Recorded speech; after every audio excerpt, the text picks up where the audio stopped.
Stella Tours. Tur Anda terpercaya, mengesankan. Stella Tours. Tur Anda semakin indah, menyenangkan. Berbagi kisah bersama Stella Tours. Stella Tours dari Stella Warta Wisata berpengalaman lebih dari 30 tahun membawa Anda pada perjalanan ziarah dan rohani yang sangat indah dan berkesan. Stella Tours melayani lebih sungguh, melangkah lebih jauh. Stella Tours. Tur Anda semakin indah, menyenangkan. Berbagi kisah bersama Stella Tours. Hubungi 021 8779 4878 atau www.stellatours.com. Malam.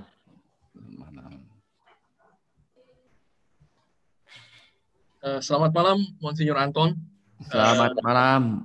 Selamat malam. Jumpa lagi. Selamat malam semuanya, sehat, kuat, penuh berkat. Makasih. Amin. Oh my. Ya, salam jumpa lagi, Monsinyur. Terima kasih sudah berkenan hadir malam hari ini. Ya, terima kasih. Ya, Monsinyur, jadi nanti rencananya itu saya akan share sedikit mengenai Nazaret dan Kompleks Bait Allah. Ya. Karena dua tempat itu ada dikisahkan begitu, di dalam Injil Lukas yang kita akan bahas hari ini ya. Ya. Kemudian mungkin nanti setelah itu ada kutipan Alkitabnya, Monsinyur. Iya. Iya, mungkin nanti mau Monsinyur yang bacakan atau kami yang bacakan dulu, Monsinyur? Boleh dibacakan, yang dibacakannya dan kan itu dicantumkannya Lukas 2. Iya, betul. 21, tapi diganti Lukas 2 41 52 terusannya. Oh, 41-52. Ya, itu terusannya aja. Sebetulnya kan itu satu kesatuan ya, bagusnya. Tapi dibacanya yang itu aja. Yang 41 sampai 52. Oh, oke. Baik. Kalau gitu saya boleh minta tolong Aldo, bisa tolong nanti share screen-nya. Alkitabnya Aldo, Lukas 2 41 sampai 52 ya. Ya. Itu yang siapnya yang kemarin saya dapat dari Monsinyur. Sama, nggak apa-apa itu juga. Nggak apa-apa itu juga. Itu juga. Nanti saya bahas yang itu. Oke. Nanti kalau perlu dilanjutkan tidak apa-apa, Monsinyur. Nggak apa-apa. Nanti saya bahasnya yang itu. Memang ada dua-duanya saya bahas itu. Oh, oke. Ya, saya siapkan yang 21 sampai 40 ya. Ya. Oke, kita 2 menit lagi ya, Monsinyur. 1 menit lagi kita mulai. Monsinyur di Bandung, di Kuskupan ini? Iya, di Kuskupan. Di rumah? Di Kuskupan ya. Hujan, Monsinyur, di Bandung? Kering ya? Kita di Jakarta lagi hujan terus. Di Jakarta baru hujan. Jakarta hujan ya? Ini baru hujan. Iya. Tadi mulai sore. Ya. Surabaya? Tidak tahu. Surabaya tidak tahu.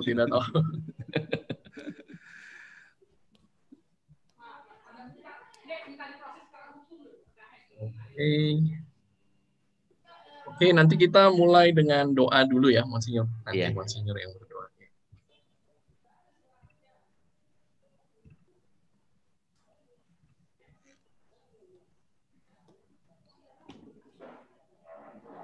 Saya mungkin nanti kira-kira sekitar 10 menitan mungkin Monsinyur jelaskan mengenai Nazaret ya, dan Kompleks Bait Allah ya. Bagus. Ya, supaya dua tempat yang ada di kutipan hari ini kita kunjungi sekalian begitu. Oke, baik Bapak Ibu semua, selamat malam yang telah hadir di YouTube kami di Pilgrim Loka.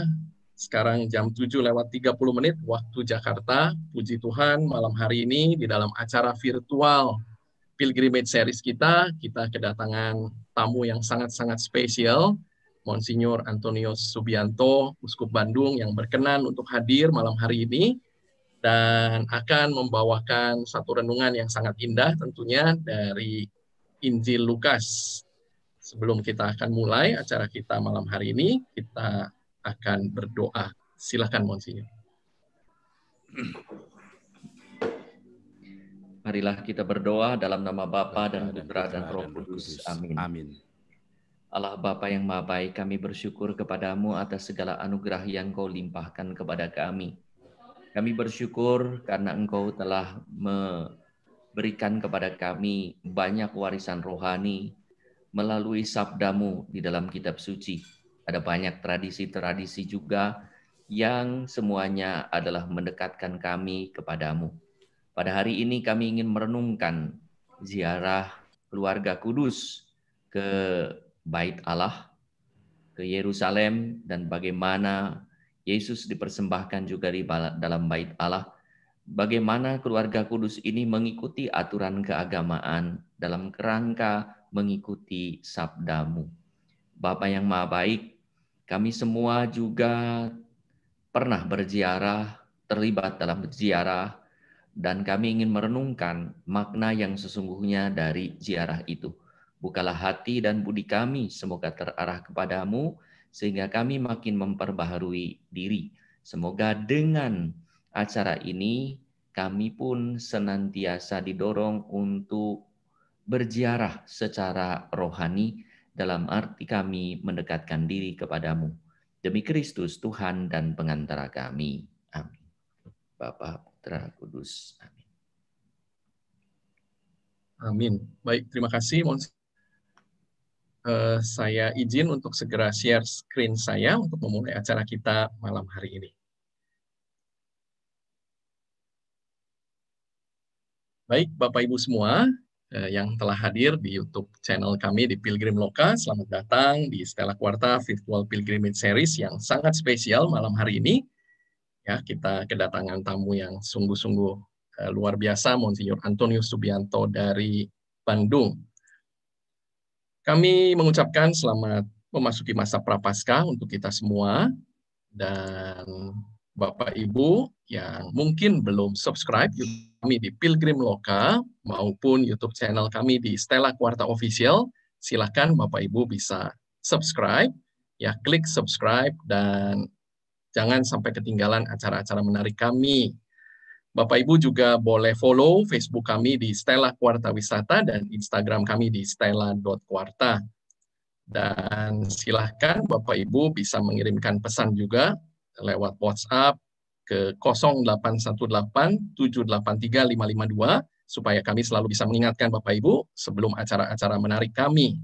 Bapak Ibu, sudah beberapa waktu ini kelihatannya YouTube live chat ada masalah. Jadi sekiranya nanti Bapak Ibu ada pertanyaan, Bapak Ibu boleh tolong WhatsApp ke sini ya, bagi yang tidak bisa mengetik chat, karena di handphone kami pun kami tidak bisa masuk di live chatnya. Jadi Bapak Ibu bisa ketik pertanyaannya ke WhatsApp kami di 0818-783-552 seperti yang ada di layar, dan nanti akan diteruskan oleh Saudari Dini kepada kami dan kepada Monsinyur. Bapak Ibu, kami bekerja sama berpartisipasi dengan Yayasan Sesawi untuk mendukung pendidikan calon imam di Seminari Menengah Santo Petrus Canisius di Merto Yudan dan Seminari Menengah Santo Laurentius di Ketapang, Kalimantan Barat. Silakan Bapak Ibu bagi yang tergerak hatinya bisa melihat datanya di layar ataupun kontak kepada kami. Kita juga tetap mau untuk mendukung karya-karya Fransiskan di Tanah Suci lewat Komisariat Tanah Suci Indonesia. Silakan bagi Bapak Ibu yang tergerak hatinya, datanya ada di layar Bapak Ibu semua. Bagi Bapak Ibu yang belum membeli Siarah Batin tahun 2021 dan penanggalan liturgi tahun 2021, ada paket spesial bundling seharga Rp65.000. Ya, silakan Bapak Ibu bisa kontak langsung ke toko buku obor untuk mendapatkan paket spesial ini dan juga menangkan kesempatan untuk bisa bersiarah secara gratis Bapak Ibu ke Tanah Suci, kerjasama antara Stella dan juga toko buku obor. Baik Bapak Ibu, kita akan mulai acara kita malam hari ini. Kita punya acara yang spesial, kita akan berbicara dan merenungkan mengenai ziarah keluarga kudus Nazaret. Bapak Ibu, ya, di dalam kutipan Alkitab yang akan kita bahas malam hari ini, ada dua tempat yang disebutkan di sana, yaitu Nazaret dan juga Yerusalem. Karena itu, di dalam kesempatan malam hari ini, kami juga ingin mengajak Bapak Ibu semua untuk melihat tempat-tempat tersebut di dalam kondisi sekarang ini. Bapak Ibu, sebuah gereja yang sangat besar dan indah dibangun di Nazaret, ya, gereja yang kemudian dikenal sebagai Basilika Kabar Sukacita. Gereja pertama di tempat ini dibangun pada zaman Bizantium abad keempat oleh Santa Helena. Kemudian tentara perang salib pada abad ke-12. Gereja yang sekarang Bapak Ibu dibangun pada tahun 1954 dan selesai pada tahun 1969 dan dikonsekrasi pada tahun yang sama. Tinggi kubahnya 55 meter. Saat ini Bapak Ibu, Basilika Kabar Sukacita dipelihara oleh Ordo Fransiskan. Arsiteknya yang mendesain basilika ini adalah seorang Italia yang bernama Giovanni Muzio. Kita lihat Bapak Ibu yang ada di layar, ini adalah tampak bagian depan dari Basilika Kabar Sukacita yang ada di Nazaret. Ya, ada tentunya di sana seperti Bapak Ibu bisa saksikan ukiran-ukiran yang ada di dinding bagian depan dari basilika. Ya, di sini ada malaikat Gabriel, di sini ada Bunda Maria, ya, kemudian di atas juga ada patung Bunda Maria. Basilika ini Bapak Ibu adalah gereja Katolik yang terbesar yang ada di Timur Tengah. Kita lihat suasana yang juga indah, tidak kalah indahnya di malam hari. Ya, kita lihat dari sisi yang lain Bapak Ibu, ini adalah sisi di mana biasanya kami rombongan berkumpul untuk kemudian melihat satu persembahan yang sangat indah dari Indonesia, karya seorang seniman Widayanto, yang dipersembahkan untuk Basilika Kabar Sukacita ini. Ya, di dalam ukiran ini Bapak Ibu yang terbuat dari porselen, Bunda Maria dalam baju kebaya sesuai dengan gaya Indonesia. Kita lihat Bapak Ibu ya, suasana malam hari. Umumnya jarang sekali juga kita datang malam hari ya, karena ini waktu saya ambil foto sedang musim dingin pada saat itu. Kita masuk ke bagian dalam, Bapak Ibu, dan kita akan melihat satu interior yang juga sangat dalam dari basilika. Sekarang ini basilika terdiri dari 2 lantai, dan basilika ini adalah gereja yang aktif, gereja boleh dikatakan paroki setempat yang ada di Nazaret, di mana umat Katolik Nazaret itu beribadah dan merayakan Ekaristi di tempat ini. Gereja paroki ada di bagian atas, di lantai 2, sementara di bawah, Bapak Ibu, yang kita lihat di layar ini adalah tempat yang sangat spesial, yang sangat penting, yaitu rumah Bunda Maria.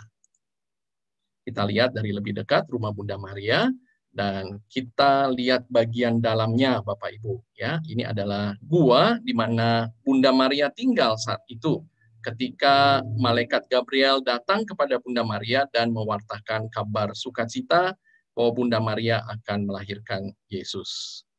Ya, tertulis dalam bahasa Latin verbum caro hic factum est di sini ya.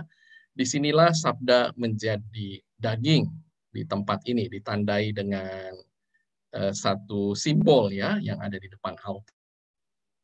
Kita lihat beberapa ornamen Bapak Ibu yang ada juga di Basilika Kabar Sukacita ya. Ini patung Bunda Maria yang sangat indah ya, digambarkan Bunda Maria sepertinya sedang berlari ya, menyongsong ke arah kita semua. Kemudian juga kaca patri yang indah ini ada di bagian lantai 2 dari Basilika di Nazaret ini. Ya, kita sudah naik di lantai 2 sekarang Bapak Ibu, dan ini adalah gereja parokinya ya, gereja yang sangat besar dengan altar dan juga mosaik yang sangat indah, menceritakan mengenai pengadilan terakhir ya, di mana di sini digambarkan ada Yesus, ada Petrus, ada Bunda Maria yang bertahta, dan ada Allah Bapa serta juga Roh Kudus.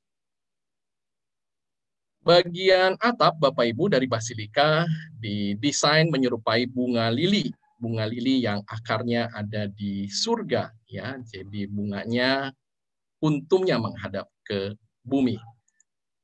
Kita lihat Bapak Ibu persembahan-persembahan yang ada dari Bunda Maria. Salah satu yang unik adalah Queen of China. Ya, Queen of China ini adalah persembahan dari umat Katolik Taiwan untuk Basilika Kabar Sukacita ini. Kemudian juga beberapa persembahan lain yang sangat-sangat unik Bapak Ibu. Salah satunya yang mungkin juga menjadi ikon dari Basilika ini adalah persembahan dari Jepang. Ya, ini adalah Bunda Maria digambarkan sedang menggendong Yesus dengan gaya Jepang, dan yang sangat menarik adalah bahwa di sini selendang dari Bunda Maria ini terbuat dari mutiara, ya, sementara yang lain ini adalah dari batu yang biasa kita kenal sebagai mosaik. Di Nazaret sendiri Bapak Ibu ada beberapa tempat yang penting, ya. Kita tadi sudah melihat Basilika Kabar Sukacita. Kemudian tidak jauh, hanya sekitar 100 meter, ada gereja yang juga penting, yaitu Gereja Santo Yusuf. Dan ada juga Bapak Ibu satu gereja yang juga penting, yaitu Gereja Ortodoks Yunani. Ya, di sini adalah tempat di mana Yesus saat itu membacakan kitab Yesaya. Ya, sebelum kemudian kita ingat di dalam kitab suci kisahnya Yesus yang menyatakan dirinya sebagai Mesias pada saat itu, dan boleh dikatakan penduduk Nazaret pada saat itu marah kepada Yesus, dan Yesus setelah itu tidak lagi tinggal di Nazaret tetapi pindah ke Kapernaum. Gereja Santo Yosef Bapak Ibu, gereja yang sekarang dibangun pada tahun 9 terletak di kompleks yang sama dengan Basilika Kabar Sukacita. Ya, ini adalah bagian dalam dari Gereja Santo Yosef. Ini adalah rumah Santo Yosef.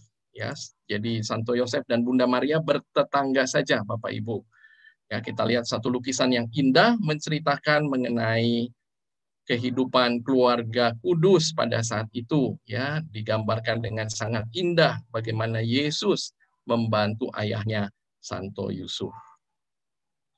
Di sini Bapak Ibu juga kita mengingat peristiwa di mana Yesus mendapatkan mimpinya, ya, bahwa ketika Yusuf tahu bahwa ketika Yusuf tahu bahwa Bunda Maria mengandung, ya, Yusuf itu sebetulnya berencana untuk meninggalkan Bunda Maria, tetapi malaikat datang untuk kemudian berkata kepada Yusuf bahwa yang dikandung dari Bunda Maria, yang dikandung oleh Bunda Maria adalah dari Roh Kudus.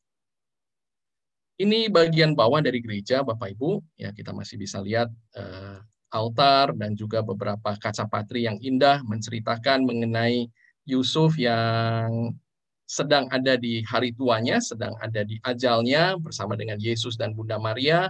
Kemudian juga peristiwa pernikahan antara Yusuf dan Bunda Maria, dan juga Yusuf yang tadi sudah disampaikan mendapatkan mimpi dari malaikat di tempat ini. Sebuah indah Bapak Ibu juga ada di tempat ini, ya, dan di tempat ini sejak abad pertama sudah ada komunitas Yahudi Kristen yang beribadah dan menghormati tempat ini. Ya, bahkan di tempat ini juga ditemukan ada kolam untuk melakukan pembasuhan, ya, yang di masa yang kemudian tentunya digunakan oleh orang-orang Kristen awal untuk membaptis. Baik Bapak Ibu, dari Nazaret, ya, kita sudah lihat kota Nazaret dan Basilika Kabar Sukacita atau Basilika of the Annunciation, dan setelah itu kita akan berjalan sesuai dengan kutipan yang ada di Alkitab yang akan kita bahas hari ini ke kompleks Bait Allah, ya, seperti yang juga dilakukan oleh keluarga kudus saat itu ketika membawa Yesus ke kompleks Bait Allah. Ya, kita bisa lihat Bapak Ibu kalau sekarang ini kurang lebih jaraknya sekitar 157 km, ya, dengan kendaraan saja perlu sekitar 2 jam lebih, ya. Jadi kita bisa bayangkan bahwa saat itu tentunya belum ada mobil, ya. Keluarga kudus harus berjalan jauh sekali dengan keledai dan juga berjalan kaki untuk mempersembahkan Yesus di Bait Allah. Kompleks Bait Allah Bapak Ibu ada di dalam kota tua Yerusalem sekarang ini. Kota tua Yerusalem, seperti yang terlihat di layar Bapak Ibu, terbagi menjadi 4 quarter atau 4 bagian sekarang ini. Ada yang disebut sebagai Christian Quarter atau Quarter Christian. Kemudian ada Muslim Quarter, di mana di sini ada satu tempat yang juga penting, yaitu kompleks Bait Allah, ya, di mana 2000 tahun yang lalu Yesus bersama orang tuanya ada di tempat ini. Kemudian ada quarter Yahudi, Jewish quarter, dan juga quarter Armenia. Bait Allah yang kedua, Bapak Ibu, yang dikunjungi oleh Yesus dan orang tuanya, itu adalah bait Allah yang dibangun ulang oleh Zerubabel, Esra, dan Nehemia pada abad ke-6 sebelum Masehi. Kemudian diperluas dan diperindah oleh Raja Herodes mulai tahun 20 sebelum Masehi. Bait Allah ini, Bapak Ibu, dihancurkan oleh tentara Romawi pada tahun 70 Masehi, kurang lebih 37 tahun setelah Yesus disalibkan. Ya, lapangannya berbentuk trapesium, panjang sebelah barat, ya ada di sisi ini yang saya tunjukkan dengan panah, itu 488 meter, sebelah timur Bapak Ibu, yang saya tunjukkan dengan panah ini adalah 470 meter, sisi sebelah utara 315 meter, dan selatan ini yang paling pendek, yaitu 280 meter. Luas areanya pada saat itu kita bisa bayangkan ya, 150.000 meter persegi. Kita lihat Bapak Ibu, ini adalah model bait Allah dari zaman Yesus, atau biasa kita sebut bait Allah yang kedua, ya, karena bait Allah yang pertama yang dibangun oleh Salomo itu dihancurkan oleh Raja Nebukadnezar. Kita bisa lihat Bapak Ibu ya, ini adalah maket atau gambar dari bait Allah pada zaman Yesus. Ya, di sini kelihatan ada kolam Bethesda. Ya, di sini ada bagian selatan di mana pada saat itu biasanya orang-orang akan masuk ke kompleks bait Allah dari bagian selatan, ya, termasuk juga tentunya Yesus dan orang tuanya kemungkinan besar juga datang lewat bagian selatan ini ketika masuk ke kompleks bait Allah. Ya, di bait Allah Bapak Ibu ada ruangan yang namanya ruangan Maha Kudus, dan di dalam ruangan Maha Kudus itu tersimpan sebuah benda yang sangat penting, yaitu tabut perjanjian. Ya, kita tidak tahu lagi keberadaannya sampai hari ini.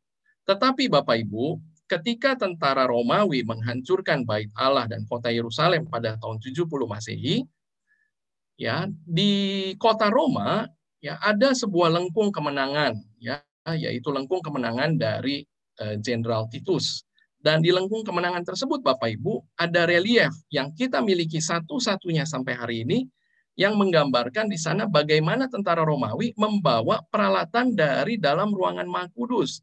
Salah satunya adalah menorah atau kaki dian yang bercabang 7 ini, ya, yang sekarang menjadi lambang negara Israel. Benda-benda ini kita tidak pernah tahu lagi keberadaannya sampai hari ini. Ya, ini adalah kompleks bait Allah Bapak Ibu pada saat itu, dan ini adalah bagaimana kompleks bait Allah hancur pada tahun 70 Masehi. Ya, kita lihat dari arah Bukit Zaitun, indahnya pemandangan ke arah kompleks bait Allah. Ya, sekarang berdiri sebuah masjid yang juga menjadi ikon dari kota Yerusalem, yaitu Masjid Kubah Batu atau Dome of the Rock. Ya, ini adalah gambar dari kompleks bait Allah sekarang ini yang dipelihara oleh saudara-saudara kita yang beragama Islam. Ya, kita lihat ada 2 masjid yang penting untuk mereka, yaitu Masjid Dome of the Rock dan Masjid Al-Aqsa yang kubahnya berwarna hitam. Ya, ini adalah sisi bagian selatan Bapak Ibu dari kompleks bait Allah.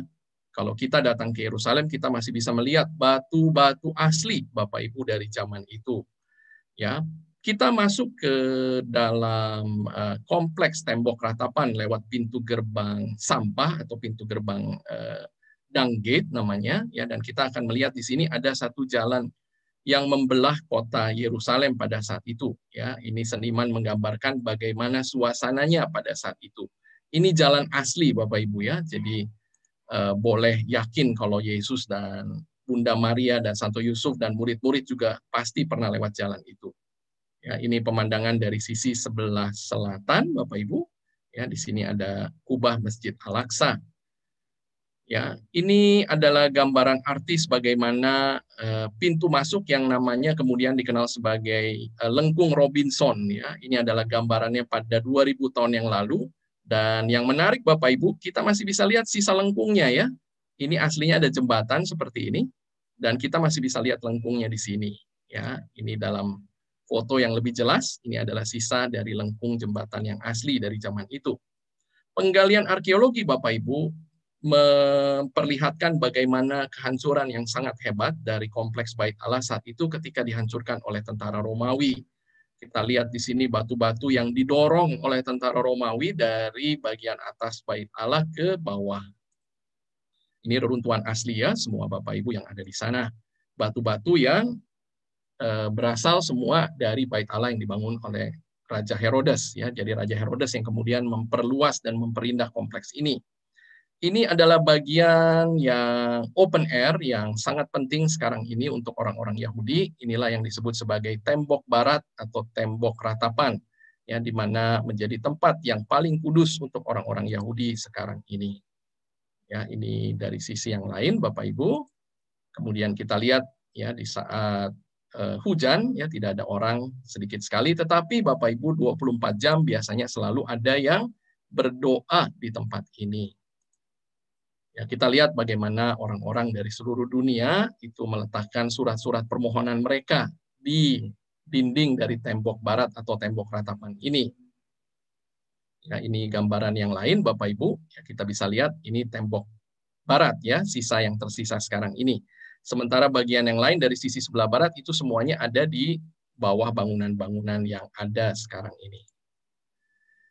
Di atas kompleks Bait Allah sekarang berdiri yaitu Masjid Dome of the Rock di bagian tengah-tengah, kurang lebih di posisi yang sama dengan ruangan kudus dan maha kudus pada saat itu. Masjid Dome of the Rock dibangun oleh Khalifah Abdul Malik Ibn Marwan dan selesai dibangun pada tahun 692 Masehi. Ya, ini kunjungan yang sekarang ini kita tidak terlalu sering lakukan, ya, Bapak Ibu. Ini adalah Masjid Al-Aqsa, kita tidak boleh masuk ke dalam kecuali saudara-saudara kita yang Islam. Ya, sementara yang lain tidak boleh masuk lagi ke dalam sejak bulan September tahun 2000.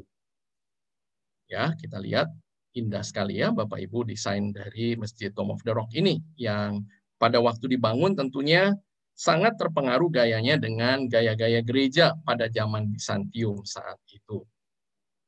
Ya, kita lihat dari sisi yang lain. Nah, ini adalah bagian dalamnya, Bapak Ibu. Kenapa disebut sebagai Dome of the Rock atau kubah batu? Karena di bawahnya ada batu yang sangat. Ini adalah puncak Bukit Muria yang dipercaya sebagai tempat di mana Abraham mau mengorbankan Ishak pada saat itu. Atau menurut kepercayaan saudara-saudara kita yang Islam, Nabi Ibrahim akan mengorbankan Ismail. Baik, Bapak Ibu, singkat mengenai kota Nazaret dan juga kompleks Bait Allah yang dua-duanya akan disinggung di dalam kutipan Alkitab dari Injil Lukas pada malam hari ini. Ya, mungkin Monsinyur mau menambahkan sesuatu dari dua tempat tersebut atau kita langsung bacakan kutipannya? Cukup, bisa langsung. Bisa langsung, ya. Oke, baik. Mengenai kutipannya, saya minta saudara saya Arianto untuk dapat membacakannya. Silakan Arianto. Baik, Michael. Diambil dari Injil Lukas bab 2 ayat 41 sampai dengan 52. Yang 21 dulu mungkin, Ri? Monsinyur minta langsung 24. Nggak apa-apa ini juga. Ini juga boleh dulu. Oke, Ya. Ri, ada di layar, ya. Silakan. Oh, baik, kalau begitu. Ya. Ya, mulai Nanti langsung dari... dilanjutkan, ya, Ri. Ya, karena yang 41 saya tidak punya catatannya, ya. Baik. Yesus disunat dan diserahkan kepada Tuhan, Simeon dan Hana. Dan ketika genap 8 hari dan ia harus disunatkan, ia diberi nama Yesus, yaitu nama yang disebut oleh malaikat sebelum ia dikandung ibunya. Dan ketika genap waktu pentahiran menurut hukum Taurat Musa, mereka membawa dia ke Yerusalem untuk menyerahkannya kepada Tuhan. Seperti ada tertulis dalam hukum Tuhan, semua anak laki-laki sulung harus dikuduskan bagi Allah. Dan untuk mempersembahkan korban menurut apa yang difirmankan dalam hukum Tuhan, yaitu sepasang burung tekukur atau 2 ekor anak burung merpati. Adalah di Yerusalem seorang bernama Simeon, ya seorang yang benar dan saleh, yang menantikan penghiburan bagi Israel. Roh Kudus ada di atasnya, dan kepadanya telah dinyatakan oleh Roh Kudus bahwa ia tidak akan mati sebelum ia melihat Mesias, yaitu Dia yang diurapi Tuhan. Ia datang ke Bait Allah oleh Roh Kudus. Ketika Yesus anak itu dibawa masuk oleh orang tuanya untuk melakukan kepadanya apa yang ditentukan hukum Taurat, ia menyambut anak itu dan menatangnya sambil memuji Allah. Katanya, "Sekarang Tuhan, biarkanlah hamba-Mu ini pergi dalam damai sejahtera sesuai dengan firman-Mu. Sebab mataku telah melihat keselamatan yang daripada-Mu, yang telah Engkau sediakan di hadapan segala bangsa, yaitu terang yang menjadi penyataan bagi bangsa-bangsa lain dan menjadi kemuliaan bagi umat-Mu Israel. Dan bapa serta ibunya amat heran akan segala apa yang dikatakannya tentang dia. Lalu Simeon memberkati mereka dan berkata kepada Maria, ibu anak itu, sesungguhnya anak ini ditentukan untuk menjatuhkan atau membangkitkan banyak orang di Israel dan untuk menjadi suatu tanda yang menimbulkan perbantahan. Dan suatu pedang akan menembus jiwamu sendiri, supaya menjadi nyata pikiran hati banyak orang.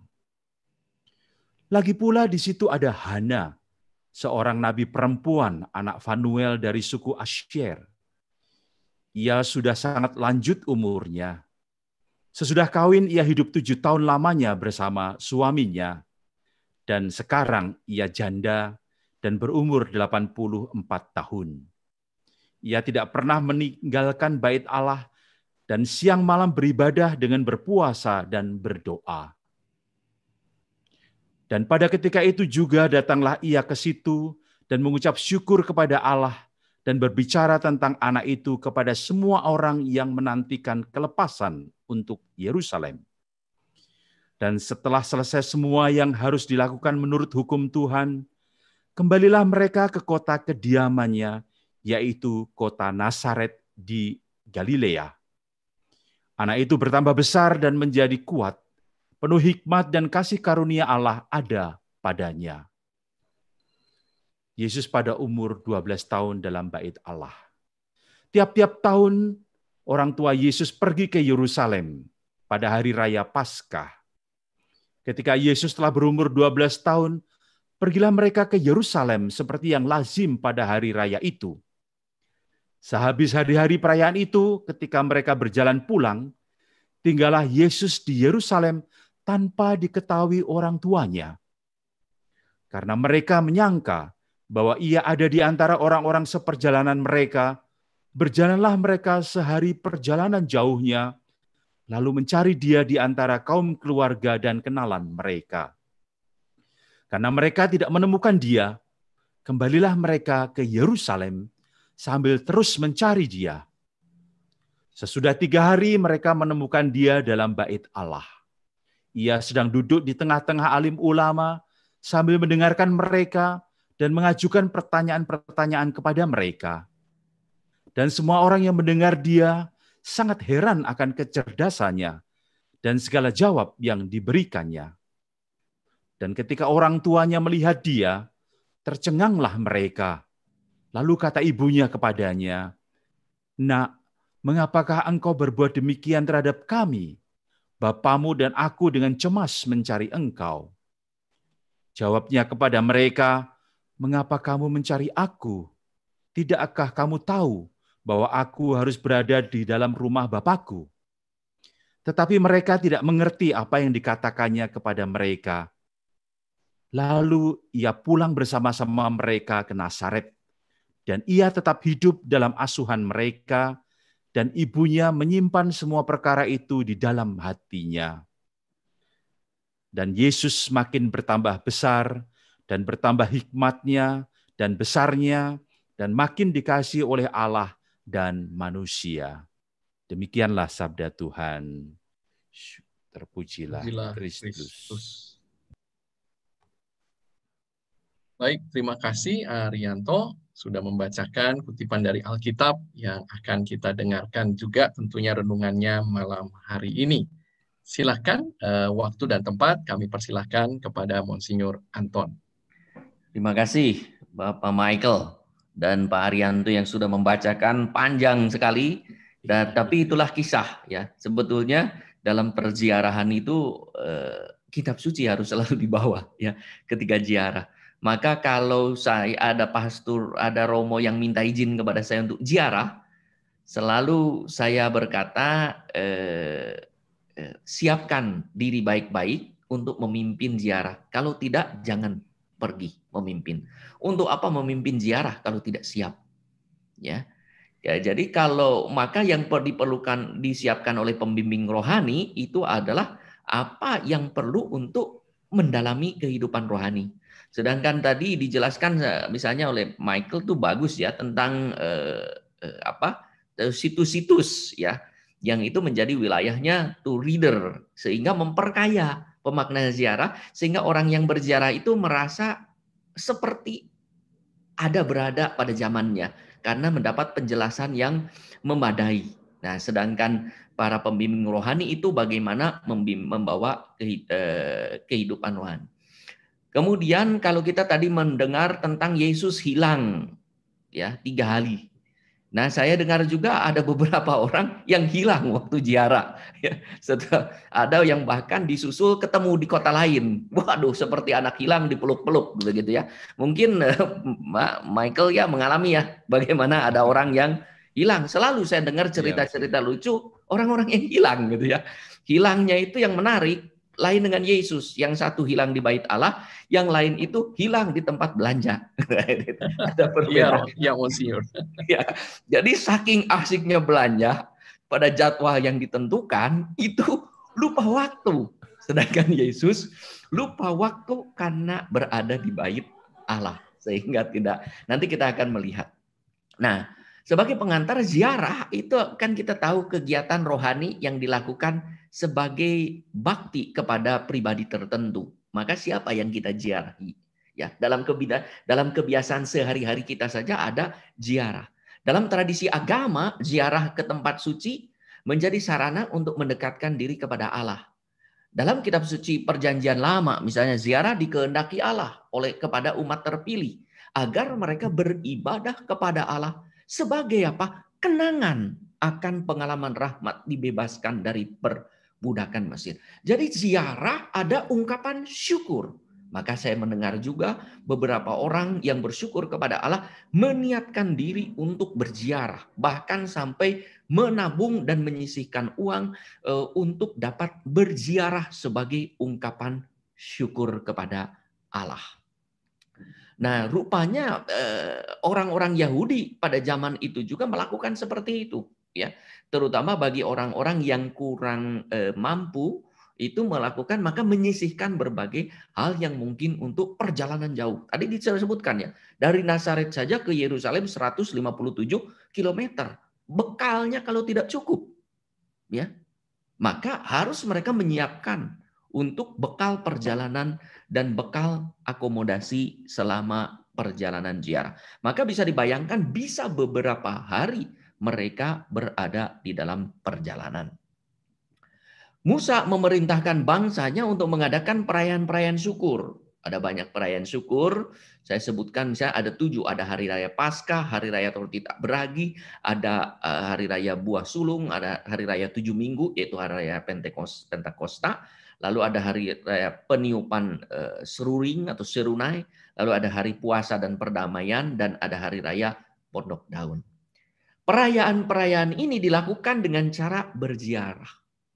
Yaitu 3 kali setahun laki-laki Yahudi pergi menghadap Tuhan, terutama pada 3 perayaan: hari raya roti tidak beragi, Paskah itu, hari raya 7 minggu, yaitu hari raya Pentakosta, dan hari raya pondok daun, yaitu hari raya panen. Ya. Mereka diminta juga membawa persembahan sesuai dengan berkat yang diberikan Tuhan. Jadi ziarah dikaitkan dengan mempersembahkan sesuatu kepada Tuhan. Maka ketika kita berziarah, apa yang ingin kita persembahkan kepada Tuhan? Itu perjalanan ziarah adalah perjalanan mempersembahkan sesuatu kepada Tuhan karena saya mengalami hidup terberkati. Maka perlulah menyiapkan para peziarah itu bahwa kita terberkati. Maka perlu mempersembahkan sesuatu kepada Tuhan. Entah mempersembahkan doa, mempersembahkan diri, mempersembahkan sesuatu kepada Tuhan. Saya bacakan dari Keluaran misalnya. 23, 14 sampai 19. 3 kali dalam setahun haruslah engkau mengadakan perayaan bagiku. Hari raya roti tak beragi, haruslah kau pelihara 7 hari lamanya. engkau harus makan roti yang tidak berat, seperti yang telah kuperintahkan kepadamu pada waktu yang ditetapkan, sebab dalam bulan itulah engkau keluar dari Mesir. Tetapi janganlah orang menghadap ke hadiratku dengan tangan hamba. Sehingga memang persiapan hati itu menjadi sangat mutlak. Janganlah dengan tangan hampa pergi berziarah. Maka kalau orang tidak mengalami sesuatu dalam ziarah, mengalami perkembangan rohani, karena tidak menyiapkan diri. Apa yang ingin saya persembahkan kepada Tuhan? Ya, doa. Ya, persembahan itu persembahan rohani juga bisa berarti ke arah sana. Ya. Kemudian ada hari menuai, hari raya mengumpulkan. Lalu 3 kali setahun semua orangmu yang laki-laki harus menghadap ke hadiratmu, ke hadirat Tuhan. Janganlah kau persembahkan darah korban dan lain sebagainya. Nah, itu penjelas. Nah, di samping ziarah ada juga kewajiban-kewajiban yang harus dilakukan umat terpilih sebagai bakti juga kepada Allah. Kita dengar tadi di dalam Injil Lukas 2:21 sampai 40. Itu adalah bagaimana keluarga kudus mengikuti kewajiban-kewajiban keagamaan. Sebagai apa? Bakti kepada Allah. Jadi kewajiban agama itu bukan beban bagi keluarga kudus, tetapi sebagai bakti kepada Allah yang mendatangkan sukacita yang besar. Maka luar biasa tadi dalam momen bagaimana mereka mewujudkan kewajiban Allah, ada perjumpaan dengan Tuhan sendiri yang membawa sukacita, misalnya Simeon dan Hana yang ditampilkan dalam kitab suci tadi, ya, dalam Injil tadi. Dan itulah yang dilakukan oleh orang tua Yesus, Yusuf dan Maria melakukan kewajiban. Tradisi bangsa Yahudi yang berziarah ke Yerusalem, misalnya bagaimana Yesus kecil bersama dengan kedua orang tuanya tadi pergi ke Yerusalem lalu tinggal di sana. Nanti kita akan lihat sedikit. Dalam konteks perjanjian baru para murid Yesus, ziarah dipahami sekarang bukan lagi pembebasan bangsa Israel dari Mesir, tetapi sebagai kenangan akan Paskah. Maka ziarah kita sepantasnya membawa ke arah sana, yaitu wafat dan kebangkitan Kristus sebagai peristiwa penciptaan baru dan penebusan umat manusia oleh Putra Allah. Ziarah kita sekarang ditempatkan dalam konteks tersebut.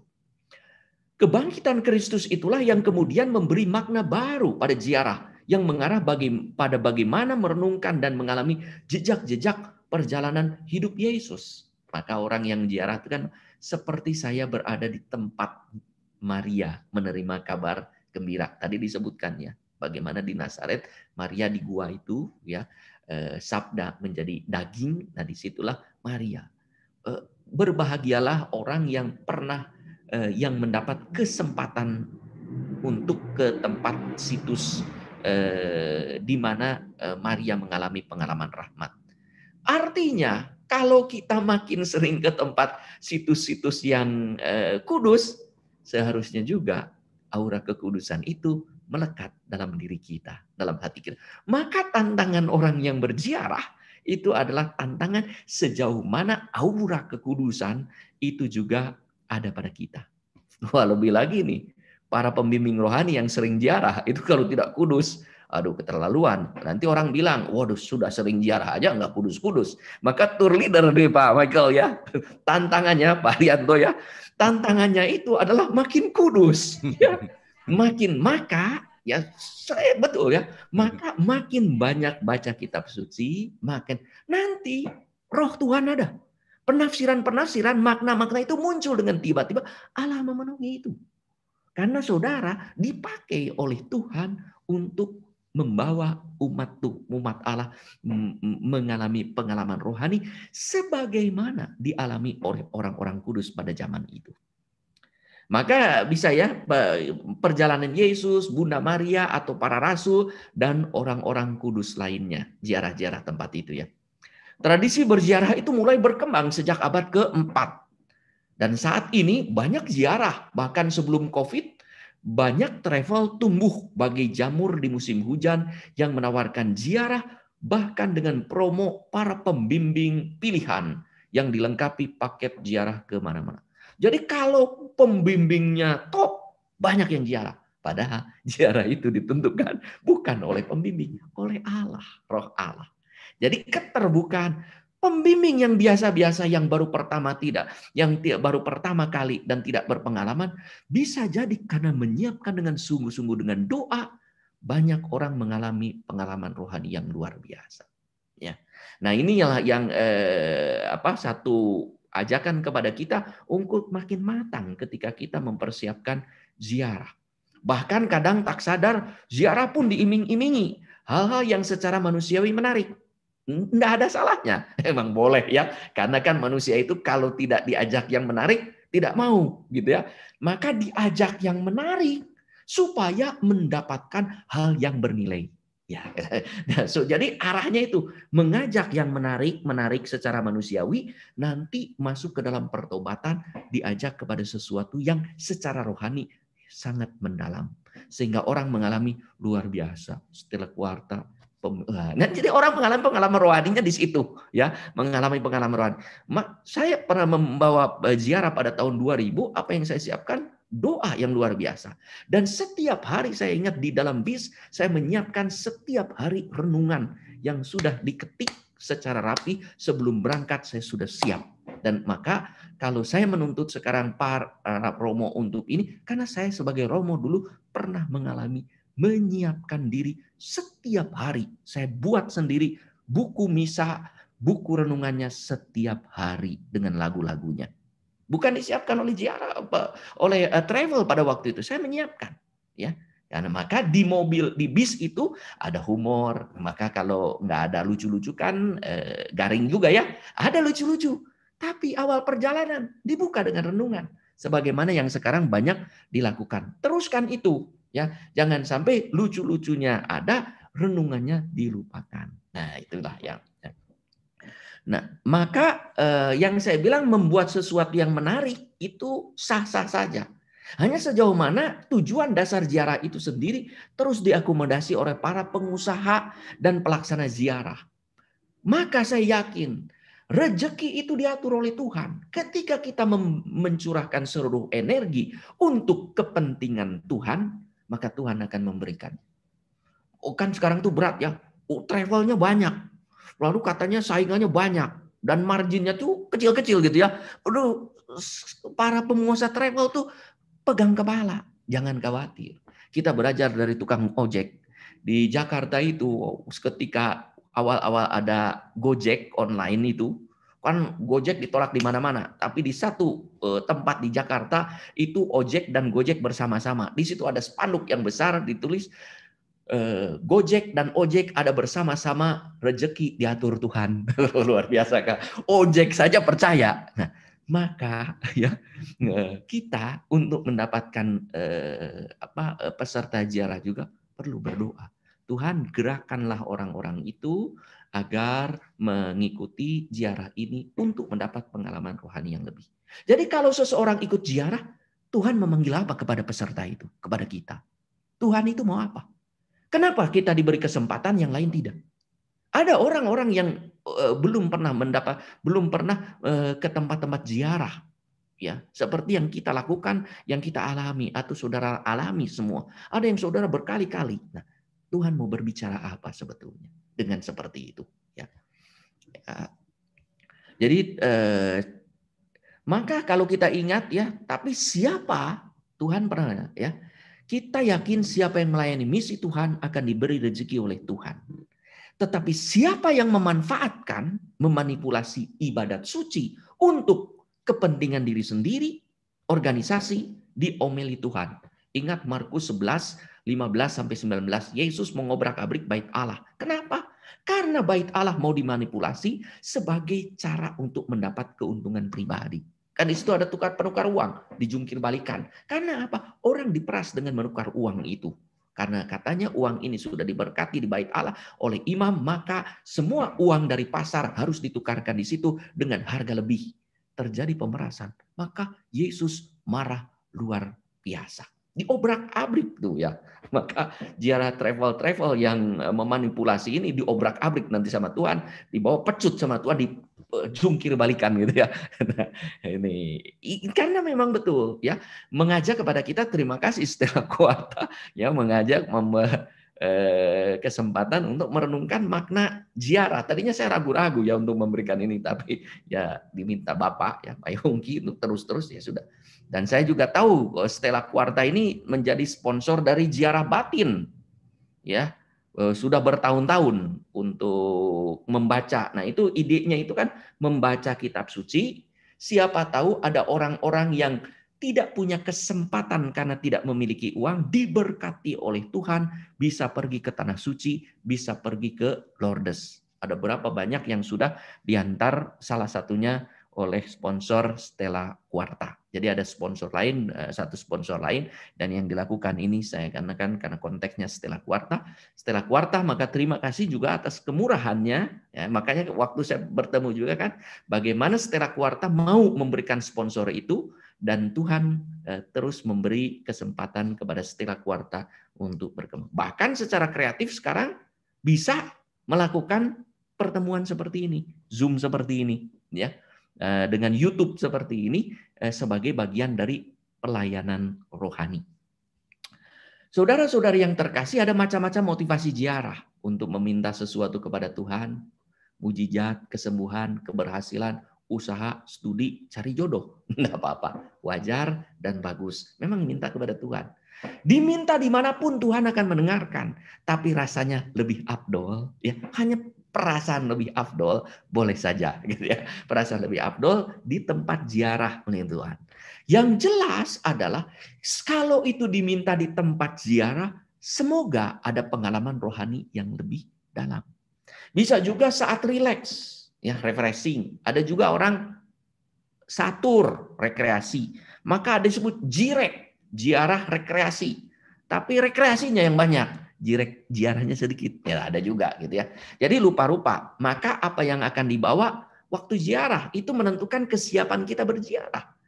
Maka saya juga mendengar bahwa setiap peserta ziarah sebelum ziarah itu dikumpulkan terlebih dahulu, ya, dikumpulkan, disiapkan ya apa yang harus dibawa. Nah, maka apa yang perlu dibawa? Tidak jarang ibu-ibu itu yang dibawa apa? Sambal, kerupuk, rice cooker. Wah, pernah terjadi saudara ini, ya saya mendapat cerita hotel di suatu kota padam di tempat karena orang Indonesia bersama-sama memasak nasi di kamar. Rice cooker menyala semua. Maka di hotel itu sekarang dilarang orang Indonesia membawa rice cooker. Diperiksa dulu ya, karena saya mendengar kabar ini, karena ini terjadi. Jadi yang dipersiapkan itu tidak apa-apa menurut saya. Ya, tidak apa-apa. Maka pembimbing rohani berfungsi selalu mengingatkan para peserta ziarah. Ya, jadi kalau peserta ziarah itu menyiapkan hal-hal materi, maka pembimbing rohani menyiapkan hal-hal rohani. Semoga dari apa yang materi orang dihantar kepada sesuatu yang rohani, yang dari jasmani ke rohani. Ya. Untuk apa sebetulnya kita? Seharusnya berziarah itu kan tadi saya sebut mempersembahkan sesuatu kepada Tuhan. Ya, misalnya berdoa dan lain sebagainya. Injil Lukas, saudara-saudari yang tadi ya 21:40 menampilkan orang-orang kudus yang mempersembahkan hidupnya dengan sukacita. Ya di situ ada patung Maria, keluarga kudus penuh sukacita. Ya, bagus sekali, the joy of Holy Family. Ya, nah itu harus menampilkan orang-orang kudus yang mempersembahkan hidupnya dengan sukacita. Maria dan Yusuf sebagai dua pribadi beriman yang berhati tulus membawa Yesus ke bait Allah menurut hukum Tuhan. Di situ dalam kebudayaan Yahudi ada 3 peristiwa penting. Setelah kelahiran bayi, pertama penyunatan dan pemberian nama terjadi pada hari ke-8. Itu di Imamat 12:3 itu disebutkan begitu. Kedua, ada penebusan anak sulung yang dipersembahkan kepada Allah, sang pemilik kehidupan pada Keluaran 13:2. Dan yang ketiga adalah pentahiran atau penyucian ibu pada hari ke-40 setelah anak laki-laki lahir. Maka pada ayat tadi ada 2 peristiwa. Ada 8 hari yang bagian ayat pertama, lalu ada 40 hari digabungkan itu diceritakannya. Pada harinya berbeda. Bisa dibayangkan kalau tadi dari Nazaret ke Yerusalem berapa lama? Ya. Bukankah kalau kita ingat itu peristiwa, jadi Yesus lahir di Bethlehem, dia kembali kemana? Apakah dia pulang ke Nazaret? Lalu kembali ke mempersembahkan 40 hari berjalan lagi? Lalu kembali lagi? Lalu di mana terjadi pembunuhan anak-anak itu? Ya, berarti Pak Michael itu. Lalu, lepas dari data-data itu yang para ahli kitab suci lebih tahu, ya, para ahli kitab suci hanya di situ lepas dari data itu. Tapi yang penting adalah bagaimana 3 peristiwa ini terjadi di dalam keluarga kudus. Keluarga kudus, keluarga mengikuti sabda Tuhan. Ya, peraturan agama itu dihayati sebagai mengikuti sabda Tuhan. 8 hari disunat atau pemberian nama, lalu penebusan anak sulung dan pentahiran dan pencucian bait ibu. Agaknya Lukas menceritakan 2 peristiwa sekaligus, ya. Peristiwa Yesus dipersembahkan adalah ungkapan iman dalam budaya Yahudi bahwa Yesus adalah milik Allah, yang secara teologis juga berarti Sang Mesias mengunjungi umat yang menantikannya, yang diwakili oleh 2 orang kudus, Simeon dan Hana, yang menghabiskan hidupnya dalam bait Allah. Tanda petik mereka berziarah ke bait Allah setiap hari. Maka ke gereja itu juga setiap hari kita adalah tanda petik ziarah. Jadi saudara-saudari yang terkasih, yang belum pernah mengalami kesempatan untuk berziarah, tidak perlu berkecil hati. Ke gereja setiap hari Minggu atau setiap hari, tanda petik adalah suatu ziarah juga. Jikalau Tuhan menghendaki dan berkenan kepada kita mendapat kesempatan untuk pergi ziarah, ziarahlah ke tempat suci sebagai ungkapan syukur dan pengalaman rohani. Jadi pengalaman ziarah rohani itu bisa dilakukan oleh siapapun dan dimanapun serta kapanpun juga. Simeon menantikan juru selamat sesuai bimbingan Roh Kudus dalam kehidupan yang benar dan saleh. Jadi itu ya, untuk berziarah itu perlu orang yang kehidupan benar dan saleh. Kalau orang belum seperti itu, tidak apa-apa. Ziarah adalah panggilan untuk ke arah perjalanan hidup yang benar dan saleh. Maka panggilan kekudusan itu ziarah itu ya. Sementara Hana mempersembahkan hidupnya yang paling berharga pada Allah lewat doa dan puasa. Bagus juga. Doa itu mendekatkan diri kepada Allah. Puasa itu mengendalikan diri. Maka Hana dan Simeon bersukacita karena berjumpa Yesus dengan juru selamat. Maka saudara-saudari, bagi saudara-saudari yang pernah berziarah ke tanah suci, apakah saudara-saudari mengalami pengalaman sukacita setelah ziarah, dan pengalaman sukacita itu berefek pada hidup saudara? Ya, ini tergantung sejauh mana kita mempersiapkan diri untuk ziarah.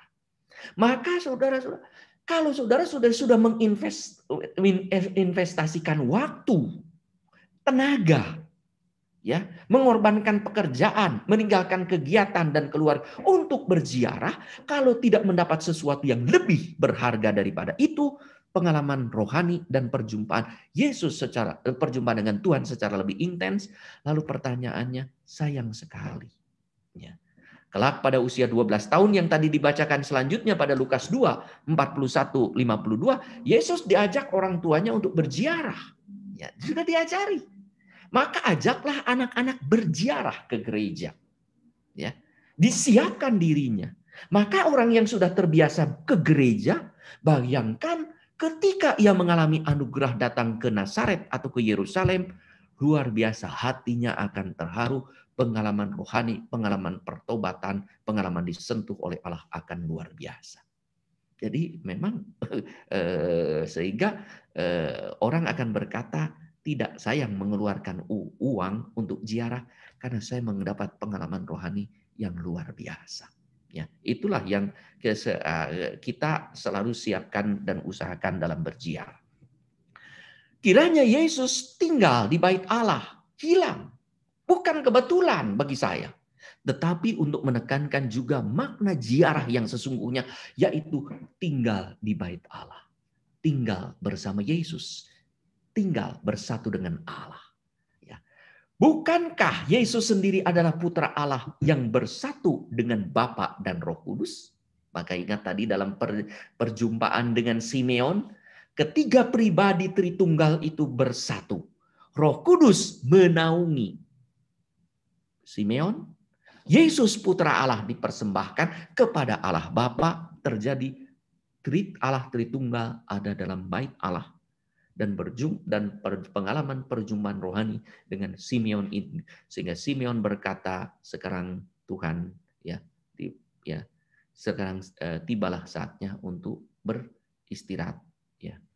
Jadi karena ia mendapat janji, ia tidak akan meninggal sebelum matanya tertutup, sebelum melihat Mesias. Ya. Untuk itulah saat Yesus dicari orang tuanya, ia menjawab, "Mengapa kamu mencari aku? Tidakkah kamu tahu bahwa aku harus berada di rumah Bapakku?" Lukas 2:49. Sepertinya Yesus mau berkata, untuk itulah aku datang ke Yerusalem, ke bait Allah. Yaitu untuk tinggal di rumah di bait Allah. Maka setelah pulang ke ziarah, tinggal di dalam bait Allah, tinggal bersama dengan Allah, harus kita bawa pulang. Bait Allah itu harus kita bawa. Sehingga pengalaman tinggal di bait Allah. Sehingga orang berkata, aduh luar biasa nih. Saudara kita, sahabat kita pulang dari ziarah ini, terjadi perubahan kehidupan rohani yang luar biasa. Sehingga orang lain tertarik untuk ziarah. Jadi bagaimana orang bisa tertarik kepada ziarah? Kalau pergi begitu, pulang pun begitu. Istilahnya, pergi semangat, sampai di sana bertobat, pulang kumat. Ya, mentalitas tomat, pergi tobat, pulang kumat lagi. Maka orang aduh, untuk apa ziarah menghabis-habiskan. Nah, jadi mengajak kepada kita semua, karena tidak semua orang ya mendapat kesempatan rahmat untuk pergi ziarah ke tempat-tempat yang tadi disebutkan sebagai tempat kudus. 3 hari lama. Jadi Yesus sepertinya itu, untuk berada di rumah Bapakku, 3 hari lamanya engkau mencari aku. Dan engkau tidak menemukan aku, karena engkau mencari aku di tempat lain. Carilah aku, kata Yesus, di bait Allah. Jangan cari di tempat. Kalau tour leader mencari peserta yang hilang, pasti tidak di gereja ya, atau tidak di Gua Maria, pasti di kerumunan tempat belanja. Nah, nggak apa-apa, itu kan kehidupan kita ya. Ya. Kalau ada, siapa tahu bisa jadi ada, waktu dicari kemana-mana tempat belanja nggak ada, coba lihat di gereja. Oh, rupanya masih doa rosario di Gua Maria. Oh, luar biasa ini, seperti Yesus saja. Ya. Nah, ini mengingatkan kita juga akan pengalaman Maria Magdalena dan teman-temannya yang mencari Yesus yang bangkit di dalam kubur. Lukas 24:5-6. Mengapa kamu mencari Dia yang hidup di antara orang mati? Ia tidak ada di sini, Ia telah bangkit. Maka berziarah itu bukan mencari benda mati dan melihat benda mati, tapi berjumpa dengan Yesus yang hidup. Para wanita tersebut berziarah ke kubur Yesus untuk merawat jenazah Yesus. Tetapi para malaikat mengingatkan bahwa kedatangan mereka jangan untuk mencari Yesus yang mati, bagaikan museum, bagaikan monumen kenangan, bagaikan batu-batu reruntuhan, tetapi hendaklah berjumpa dengan Yesus yang bangkit. Saudara-saudara yang terkasih, pertanyaan Yesus kepada 2 murid Yohanes yang mengikutinya pada Yohanes 1:35-51. Kiranya membantu kita untuk juga memaknai ziarah lebih rohani. Apa yang kamu cari? Yohanes 1:38. Maka ketika ziarah, apa yang kamu cari? Murid-murid spontan menjawab, Rabi, di mana engkau tinggal? Tinggal berarti bahwa mereka ingin mengenal betul dan dekat dengan Yesus. Dari dekat, siapakah Yesus? Maka kata Yesus, marilah. Berarti ikutilah jalan hidupnya, maka mereka akan dekat dengan Yesus. Mereka tinggal bersama Yesus, menjadi akrab dengan Yesus, yang memungkinkan mereka sungguh mengenal mengenal Yesus, sehingga motivasi apapun yang semula melatar belakangi material, sesuatu, berubah karena mengalami perjumpaan dengan Yesus, spiritual dan seseorang. Maka kalau kita mau meminta sesuatu dalam ziarah, tidak apa-apa. Tapi ketika kita berjumpa dengan Tuhan, tidak diminta pun, Tuhan akan mengetahui apa yang kita minta. Maka ketika Yesus mengajari doa Bapa kami pada Matius 6, ya, dikatakan Bapamu tahu apa yang engkau minta, tetapi berdoalah demikian. Kita berdoa tetap harus kepada Tuhan, mendekatkan diri kepada Tuhan, dan Tuhan akan memberikan apa yang kita minta. Kita eksplisit, ketika ada waktu, ada kesempatan meminta eksplisit itu bagus, seperti orang kusta juga. Jika engkau mau, engkau dapat menyembuhkan aku. Itu diminta secara eksplisit. Dan Yesus mengatakan, aku mau, jadilah engkau sembuh. Ya. Dan ini adalah hal-hal material. Maka hal-hal rohani itu jauh lebih penting. Ada orang yang pergi berziarah untuk meminta mukjizat kesembuhan. Ternyata ia tidak mengalami kesembuhan, tetapi mengalami bersyukur karena perjumpaan dengan Tuhan.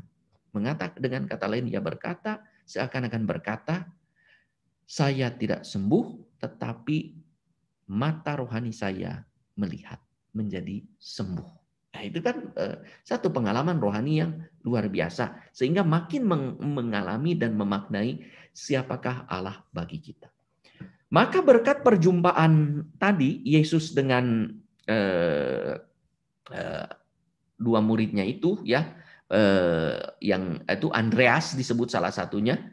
Lalu keluar dorongan spontan misioner untuk mewartakan Yesus kepada Petrus dan membawanya kepada Yesus. Itulah buah tinggal bersama dengan Yesus, seperti Yesus katakan, tinggallah di dalam aku dan aku di dalam kamu. Sama seperti ranting tidak dapat berbuah dalam dirinya sendiri kalau ia tidak tinggal pada pokok anggur. Demikian juga kamu tidak berbuah jikalau kamu tidak tinggal di dalam aku. Itu dalam Yohanes 15:4. Apa motivasi kita sesungguhnya berziarah? Lepas dari macam-macam motivasi, yang baik, sesungguhnya dengan ziarah kita hendak berjumpa dengan Tuhan. Saya ingin berjumpa dengan Tuhan lebih intensif di tempat di mana pengalaman rohani banyak orang kudus berjumpa dengan Yesus atau berjumpa dengan Bunda Maria. Yesus, Bunda Yesus yang mengantar kepada Yesus. Dengan begitu, ziarah menjadi salah satu cara menjawab panggilan Yesus untuk makin dekat dengannya. Suatu tangga kekudusan untuk hingga kita mau menjadi rasul Tuhan seperti Andreas. Maka setelah pulang ziarah, ada panggilan itu. Menunjukkan Tuhan kepada sesama kita melalui perkataan dan perbuatan kita. Sebagaimana Andreas berjumpa dengan Tuhan dan ia menunjukkan Yesus kepada Petrus. Siapa yang kita wartakan dan apa yang kita lakukan dan apa yang kita layani dan akan kita bangun. Pengalaman rohani ini membuat orang mengalami sukacita Injil dan memperoleh keselamatan. Ya. Kesungguhan dalam berdoa, yaitu tinggal dan ketekunan dalam pelayanan, adalah kesaksian hidup yang menjadi salah satu bukti bagaimana orang berjumpa dengan Yesus teristimewa di tempat historis spiritual. Ya, jadi ada ketekunan dalam doa dan pelayanan. Itu buahnya. Mengalami, disentuh dan disembuhkan serta mendapat kesempatan untuk dekat dan akrab dengan Tuhan. Jadi luar biasa buah dari ziarah itu sebetulnya ya. Nah, satu contoh menutup renungan saya, pernah seorang ibu bercerita kepada saya di Jakarta ini. Ia mengalami perjumpaan dengan Tuhan ketika berada di Taman Getsemani. Ketika ia berada di sana, ia menangis. Ia mengalami kesepian, kekosongan, bukan kekosongan. Padahal apa? Ia mengalami bahagia dalam keluarga. Relasi dengan suami baik, relasi dengan anak-anak baik, hidup harmoni, hidup tercukupi, maka ia bisa berziarah. Tetapi pada saat ia berada di Taman Getsemani, ia merasa kekosongan dan melelehlah air mata air dari matanya, dan ia menangis di sana dengan sungguh-sungguh. Kenapa? Ia sadar bahwa selama ini hidupnya hanya untuk dirinya sendiri, hanya untuk keluarganya sendiri. Tidak pernah berpikir untuk pelayanan, tidak pernah berpikir untuk mewartakan Yesus. Padahal Yesus yang berada di Taman Getsemani, bergulat dalam sakratul maut sampai berpenuh darah. Untuk apa? Bukan untuk dirinya sendiri, tetapi untuk menyelamatkan orang. Sepulang dari ziarah, ibu itu komit untuk menjadi pelayan. Dan ia sampai sekarang menjadi seorang pelayan dan aktivis di gereja. Inilah buah nyata dari salah satu contoh, buah nyata dari pengalaman berziarah. Bahwa hidup yang membahagiakan itu ternyata ada kekosongannya dan diisi dengan hidup yang penuh sukacita. Maka kalau disebut hidupnya kini bukan hanya bahagia, tetapi penuh sukacita.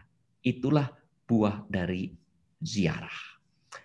Ziarah adalah sebuah devosi yang memberi inspirasi untuk menjalin relasi makin baik dengan Tuhan melalui berbagai sarana suci dan orang kudus. Makin banyak berziarah, seharusnya makin dekat dengan Tuhan. Maka ziarah juga bisa menjadi suatu retret bagi kita, perjalanan rohani, atau juga menjadi penitensi. Ada pertumbuhan rohani. Di sela-sela ziarah tentu kita selingi dengan berbagai aktivitas refreshing, yaitu yang adalah ujian daripada ziarah itu sendiri. Ya.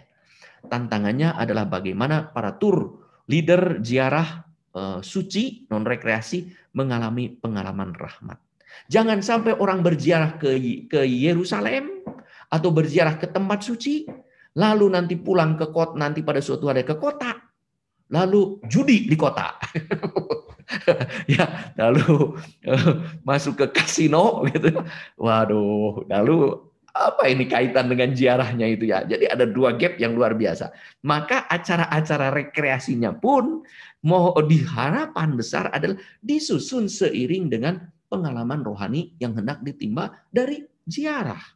Dan di situ diuji kesabaran dan ketekunan. Karena seringkali dalam ziarah ada konflik ya. Yang satu mau ke sini, yang satu mau ke sana ya. Justru bagaimana menahan diri seperti Hana dan berdoa sehingga menyerahkan diri kepada pembimbing rohani dan kepada tour leader. Maka bukan kadang-kadang repotnya apa? Di suatu ziarah tour leadernya banyak, pembimbing rohaninya banyak. Jadi pusing. Semua orang mau menjadi tour leader, semua orang menjadi pembimbing rohani. Yang satu pengen ke sini, yang satu pengen ke sana. Mumet ya. Ya, maka bagaimana kita menyiapkan diri, apa yang hendak kita cari dalam ziarah, yaitu pertumbuhan rohani. Ya. Dan semoga ziarah yang dikelola oleh Stella Quarta dan perusahaan-perusahaan lain juga sungguh menjadi saluran pengalaman rahmat, di mana orang mengalami pertobatan sehingga travel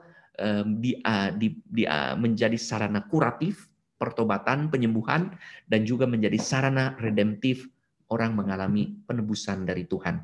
Hingga makin banyak orang mendapat berkat, dan Allah makin dimuliakan melalui kelompok-kelompok ziarah, perusahaan-perusahaan ziarah seperti yang diusahakan oleh Stella Quarta. Sekian, terima kasih, Tuhan memberkati.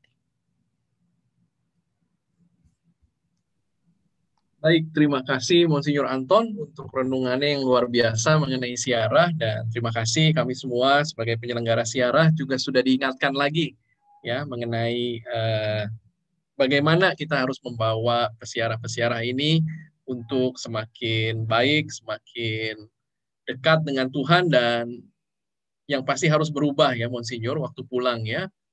Jangan pergi sama dan pulang masih sama begitu. Ya, terima kasih sekali Monsinyur. Mungkin Arianto ada yang ingin disampaikan dari pertanyaan-pertanyaan yang ada di YouTube mungkin atau di WhatsApp yang sudah dikirimkan oleh Michael. Salah satu ditujukan kepada Monsinyur. Monsinyur, ada satu pertanyaan mungkin saya perjelas menjadi seperti ini. Monsinyur, bagaimana menempatkan kutipan Lukas ya, peristiwa-peristiwa tadi disunat dan kemudian dipersembahkan dan dikaitkan dengan bukankah di situ ada pelarian ke Mesir dari Matius? Nah, ini untuk kami atau untuk teman yang bertanya ini bingung begitu, bagaimana mesti menempatkan peristiwa-peristiwa ini. Terima kasih, Monsinyur. Nah, terima kasih. Nah, itu yang tadi saya ungkapkan itu ya. Coba kalau kita ikuti ya, itu seharusnya setelah lahir itu Yesus dipersembahkan di dalam bait Allah, berarti Yesus itu masih ada di sekitar Yerusalem. Kan 8 hari setelah itu. Dan setelah itu ada pencarian, pengejaran-pengejaran. Sehingga seharusnya itu tuh mereka tuh sedang ke Mesir tuh ya. Ya. Jadi ada peristiwa. Apakah pada waktu yang disebutkan itu Yesus dipersembahkan di bait Allah yang pada hari ke-40 itu, apakah itu terjadi sebelum pengajaran di Mesir? Ya, sebelum sebelum dia lari ke Mesir atau sebelum anak-anak itu dibunuh. Ada kemungkinan di situ. Jadi ada data-data yang memang secara geografis dan secara kronologis itu belum jelas. Ya, harus ada penyelidikan lagi. Para ahli kitab suci mungkin bisa lebih menjelaskan. Dan itulah yang menjadi pertanyaan dari saya juga. Secara biblis itu kalau kita mengikuti Yesus lahir di Bethlehem dekat Yerusalem ya. Bethlehem, lalu setelah itu dipersembahkan 8 hari, disunat 8 hari, dan kemudian dipersembahkan 40 hari, dan kemungkinan setelah itu ya, jadi bukan dari Nazaret datang ke Yerusalem ya, kan ke 157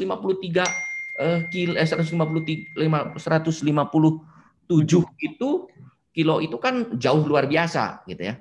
Nah, kemungkinan ada di sana baru kemudian lari ke Mesir. Dari Mesir kembali ke Nazaret ya. Dari Nazaret umur 12 kembali ke Yerusalem.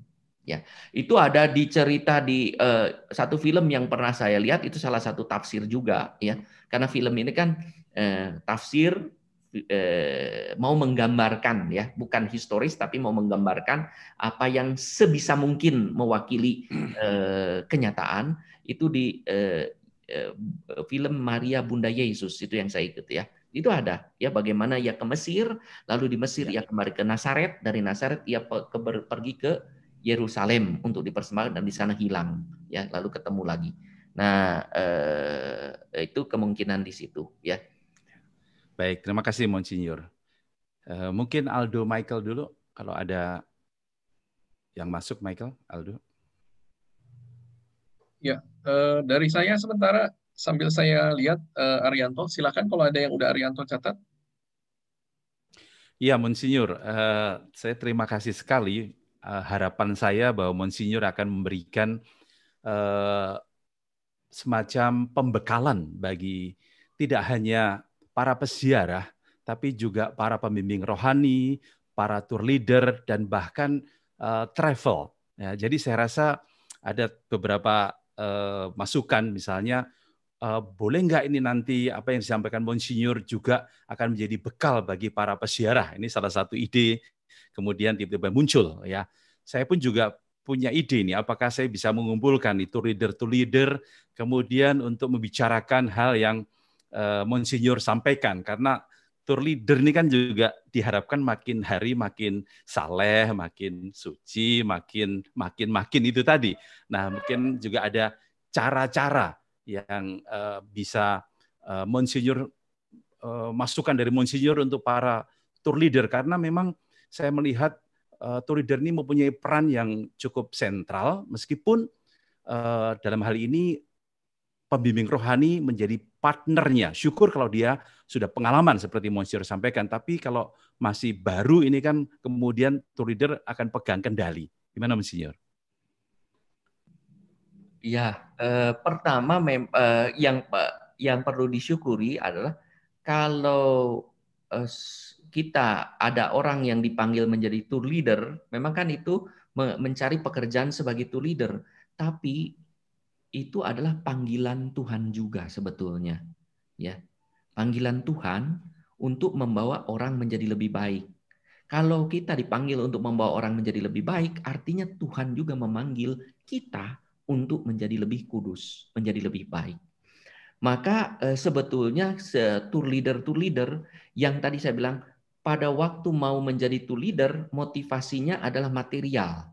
Para rasul kan dulu motivasinya material, tetapi kemudian diubah oleh Yesus. Dan setelah mengikuti Yesus, pernah dengar rasul-rasul itu kekurangan setelah meninggalkan nelayan itu, nggak makan, kurang makan, kurus, nggak pernah mendengar itu ya, nggak pernah, nggak pernah. Ya, maka yang saya lihat ya, maka kalau tour leader itu sungguhan, ya, membaktikan diri dengan sungguh sebagai suatu panggilan, itu akan mengesankan bagi para peziarah juga, akan menjadi contoh. Nah, tips-tips yang tadi saya sampaikan itu adalah pantas diberikan kepada para tour leader atau para peziarah. Silakan. Dan ini kan sudah bisa, kalau sudah publik ini kan bisa diedarkan ke mana-mana ya, kepada siapapun. Silahkan digunakan kapanpun dan siapapun tentang apa yang saya katakan ini. Karena memang ini penting. Maka betul, pernah saya melarang ketika saya dulu pimpinan ya OIC, melarang satu romo karena pernah dia mendapat keluhan dari peserta dan dari tur waktu memimpin sebagai pembimbing rohani tidak melakukan dengan baik. Misalnya ketika ada keliling di Lourdes ya, kan ada prosesi lilin ya, malah nggak ikut, tinggal di kamar. Lalu saya bilang, untuk apa kalau tinggal di kamar? Maka berikutnya minta izin, saya tidak kasih izin. Ya, untuk apa? Saya bilang ke sana. Ya, ke sana itu untuk menjadi pembimbing rohani. Ya, ini ada acara rohani. Lain kalau dia diajak belanja tidak datang, ya tidak apa-apa. Ini acara rohani. Maka saya mengatakan tidak bisa. Maka saya tegas pada waktu itu, untuk berikutnya saya bilang tidak bisa. Tidak saya kasih izin. Ya, karena ada catatan itu. Saya bilang di skip dulu sampai nanti, sampai ada pertobatan, gitu ya, istilahnya begitu. Nah, jadi penting bagi saya itu bahwa seorang pembimbing rohani menyiapkan diri dengan baik, ya. Maka kerohanian itu harus menjadi muncul lebih. Jangan sampai kemanusiaannya itu lebih kuat, ya. Dan ini bekerja sama dengan tour leader. Maka para pembimbing rohani juga jangan sok tahu, ya, malah mengajari tour leader yang sudah berpengalaman gitu ya. Kadang-kadang tour leader pusing gitu. Ini baru pertama udah ngatur sana sini. Ya lu ditanya, yang turnya tuh siapa? Nah, memang banyak, saya mendengar juga ada beberapa tour leader juga yang tidak mempunyai pengalaman yang sama, sehingga kewalahan, sehingga secara aktif pembimbing rohani membantu tour leader, dan bahkan sangat membantu tour leader yang tidak berpengalaman. Ya, itu juga ada kerja. Maka ini ada kerjasama sebetulnya, ya, bahwa pembimbing rohani pertama-tama mengutamakan kehidupan rohani. Syukur-syukur kalau juga dilengkapi dengan pengetahuan sebagaimana dimiliki oleh tour leader. Demikian juga tour leader memfokus pertama itu adalah pada hal-hal yang perlu dijelaskan dalam tur itu. Syukur-syukur kalau juga mempunyai pengalaman dan kedalaman rohani yang luar biasa. Kan bagus kan ya? Jadi tour leader juga bisa jadi pembimbing rohani nanti lama-lama. Ya, pembimbing rohani lama-lama bisa jadi tour leader juga. Jadi dua tuh lengkap, ya. Dan bagaimana dikerja sama? Jadi enak, ya. Bukannya saingan satu sama lain, ya. Ada dua grup. Nanti grup tour leader, grup pembimbing rohani, aduh celaka, pusing gitu ya. Jadi ada beberapa kasus-kasus itu yang kadang-kadang saya dengar, ya memprihatinkan, seharusnya bersama-sama. Maka pertama-tama ikut apa yang sudah diatur oleh tour leader. Tour leader mau kemana? Kalau ada sesuatu yang tidak sesuai, jangan provokatif, tapi bicara dengan tour leader, ya, secara pribadi. Kadang-kadang kan umatnya bilang, Romo, tolong ini, Romo, tolong, Romo. Ya, mungkin itu yang harus dibicarakan. Memang lain-lain ya, tidak bisa disamakan. Dan saya mengatakan, ini lain-lain. Saya tidak bisa mengeneralisasi, semua berbeda-beda tergantung situasinya. Hanya tadi intinya adalah bagaimana ziarah itu membawa pengalaman rohani, maka kita juga harus menyiapkan rohani. Bahkan yang kagum itu saya untuk ada beberapa kelompok ziarah itu, untuk ziarah itu mereka puasa dulu. Untuk ziarah mereka mengadakan ekaristi dulu. puasa Ekaristi untuk mempersiapkan diri. Sehingga ziarah itu berbuah sesuatu yang luar biasa untuk mereka. Terima kasih Monsinyur, sekaligus izin untuk pengarahan ini bisa disebarkan kepada yang berkepentingan ya. Dan terima kasih untuk ya ada banyak masukan yang saya baca di live chat bahwa mereka pendengar sudah lebih dari 1.000. Mereka terima kasih sekali dengan penyampaian dari Monsinyur, pembekalan. Mereka makin paham, makin tahu nanti apa yang akan dipersiapkan sebelum mereka berangkat ziarah. Jadi rupanya penjelasan Monsinyur membuka banyak cakrawala baru, pemikiran baru bagi para pendengar atau yang melihat malam hari ini, Monsinyur. Ya, saya kembalikan ke Michael dulu. Baik, terima kasih Arianto. Saya kira semua pertanyaan yang sempat saya lihat, baik di WhatsApp, yang dikirimkan lewat WhatsApp maupun lewat live chat sudah terjawab ya. Banyak masukan tadi yang sudah disampaikan, semua mengucapkan terima kasih kepada Monsinyur untuk bekal yang luar biasa malam hari ini bagi kita-kita semua yang pasti satu waktu kita semua ingin bisa pergi bersiarah. Ya, terima kasih banyak Monsinyur untuk renungan dan bekalnya malam hari ini untuk kita semua. Saya kira dari saya itu Arianto, mungkin dari Arianto ada tambahan yang lain? Sudah semua? Dari saya cukup, Mike. Ini saya baca-baca semuanya. Terima kasih kepada Monsinyur Anton dari banyak teman-teman yang mendengarkan dan mengikutinya. Ya. Oke, baik.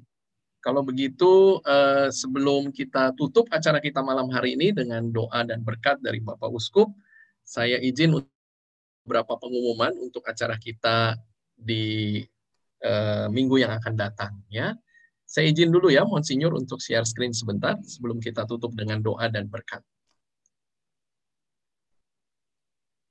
Baik, Bapak Ibu, kita akan berjumpa lagi dengan Romo Yosef di dalam Biblical Journey with Father Joseph pada hari Senin nanti, tanggal 1 Maret, jam 5 sore sampai jam 6 sore waktu Jakarta.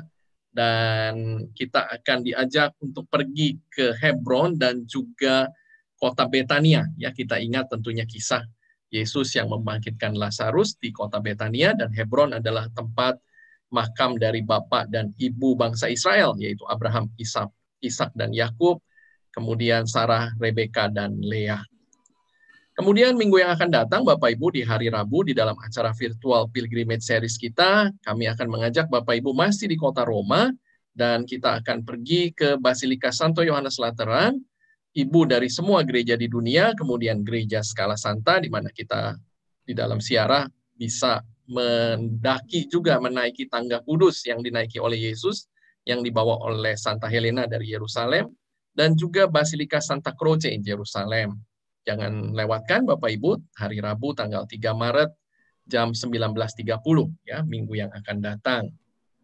Kemudian bagi Bapak Ibu yang masih ingin membeli buku Buen Camino, masih ada kesempatan ya Bapak Ibu, ada harga spesial senilai 40.000 saja di luar ongkos kirim. Untuk pemesanan Bapak Ibu bisa kontak di nomor WhatsApp kami di 0818783552. Buku yang sangat bagus untuk Bapak Ibu bisa melihat perjalanan Camino de Santiago, ya, menarik sekali. Kemudian kami ingatkan lagi Bapak Ibu yang belum subscribe YouTube channel kami di Pilgrim Loka dan juga di Stella Quarta Official, Bapak Ibu boleh subscribe, dan kemudian juga Facebook kami di Stella Quarta Wisata dan Instagram kami di stella.quarta, serta sekali lagi untuk WhatsApp kami di 0818783552 supaya kami selalu bisa ingatkan ya, untuk acara-acara menarik kami senantiasa kami posting di media-media tersebut. Kemudian Bapak Ibu, kami ingin juga mengingatkan bagi Bapak Ibu yang mungkin sudah begitu banyak berjalan, punya banyak kenangan indah dalam bentuk file foto digital yang selama ini belum dicetak, ya mulai sekarang baik kalau kita bisa mulai mencetak lagi ya, karena banyak sekali pengalaman file-file digital ini hilang ataupun rusak, ataupun kena virus, dan artinya kita kehilangan momen-momen yang sangat indah dari hidup kita yang kita bisa tinggalkan untuk anak dan cucu kita. Ya, Bapak Ibu bisa klik di photobook.id untuk bisa membuat album di sana. Bagi Bapak Ibu yang ingin melihat barang-barang rohani, juga bisa klik di catholicsouvenirs.com. Baik Bapak Ibu, terima kasih untuk semuanya yang telah hadir malam hari ini. Terima kasih banyak untuk Monsinyur Anton yang sudah bersedia juga hadir bersama dengan kita malam hari ini dan memberikan kita bekal yang luar biasa untuk pesiarahan kita. Kita tutup acara kita dengan doa dan berkat dari Monsinyur. Silakan Monsinyur. Dalam nama Bapa dan Putra dan Roh Kudus. Amin. Allah Bapa yang Maha Baik, kami bersyukur kepadamu atas segala anugerah yang Kau limpahkan kepada kami.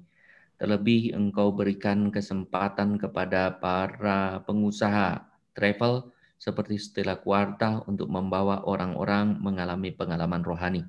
Semoga kami yang telah merenungkan Injil Lukas 2, 21-52 ini sungguh makin memahami makna ziarah.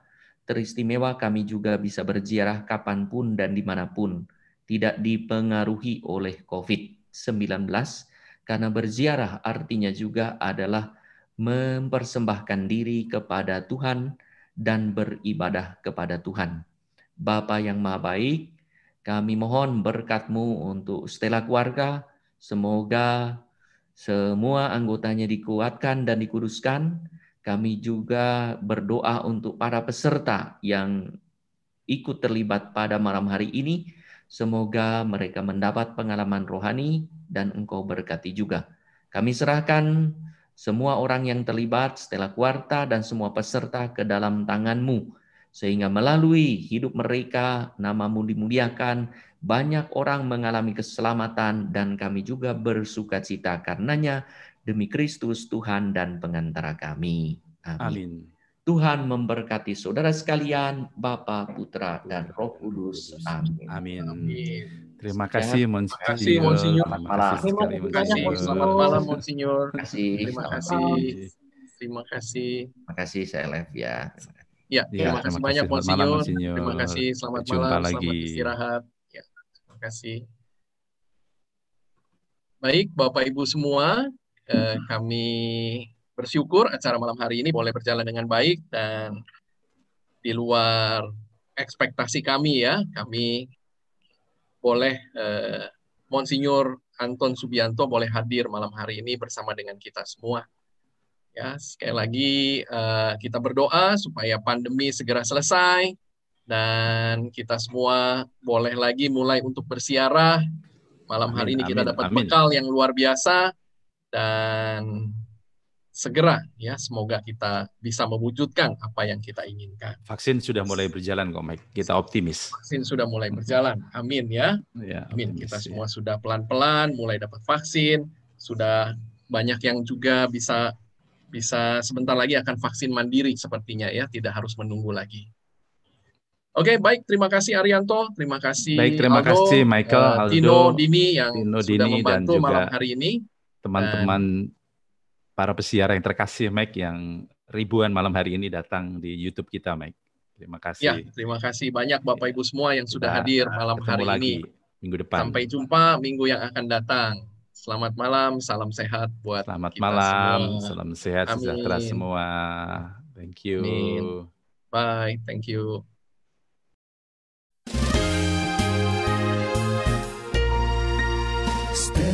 Stella Tours, tur Anda terpercaya, mengesankan. Stella Tours, tur Anda semakin indah, menyenangkan, berbagi kisah bersama. Stella Tours dari Stella Quarta Wisata berpengalaman lebih dari 30 tahun membawa Anda pada perjalanan ziarah dan rohani yang sangat indah dan berkesan. Stella Tours melayani lebih sungguh, melangkah lebih jauh. Stella Tours, tur Anda semakin indah, menyenangkan, berbagi kisah bersama. Stella Tours. Hubungi 021 8779 4878 atau www.stellatours.com.